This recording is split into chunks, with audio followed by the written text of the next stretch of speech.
Welcome to Wildlife Wednesday. I've heard people say if it walks like a duck, quacks like a duck, it's a duck. It's not really that simple, and hunters need to make quick decisions in the field to be successful. All right, let's dive in and dabble in the world of ducks.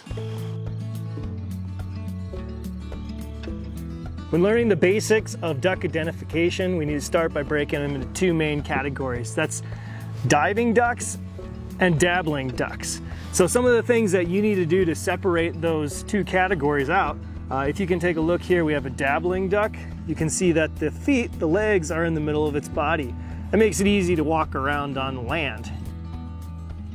And you can see over here on the diving duck, its legs are very far in the back of its body and specialized for diving underwater, going very deep in the water to find its food. If you take a look at their wings, there's some differences too. You can see this bird here, the diver, in relation to its body, it's got really small wings.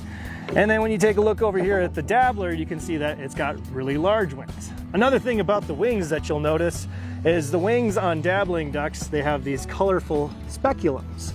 So you'll see beautiful colors. This one here, blue and purple on a mallard. And then you can see here I have a blue-winged teal, just like this bird, and bright blue shoulder patch, and it has a green iridescent speculum on this.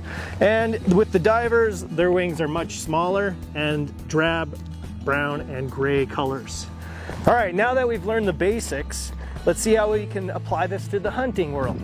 So if we're targeting dabbling ducks, like teal and mallards and things like that, we'll put our decoys closer to the shore, and that's because their legs are on their body so they can walk around on the shore.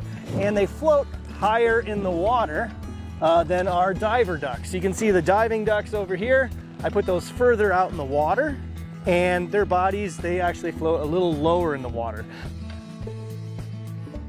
If you were to spook any of these ducks and they had to fly away, the dabbling ducks would shoot straight up in the air with their larger wings. They can do that. And the diver ducks, when spooked, they run across the water, pitter-pattering as they take off because they have smaller wings. Another difference that you'll notice between diving and dabbler ducks is you'll see the way that they feed. Dabbling ducks, while they're feeding, they basically just tilt their butt up in the air and dabble around. Diving ducks, when they go down to feed, they disappear entirely out of sight, may stay down for a couple minutes. We're barely quacking the lid open on this duck ID thing.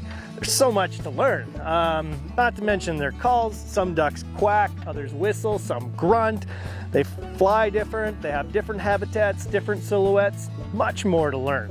When you're at Fish, Wildlife, and Parks and you buy your waterfowl license, you can request a Ducks at a Distance guide. That can be a good place to start and help you with your duck identification. Thanks for coming to another Wildlife Wednesday, and good luck this next waterfowl season.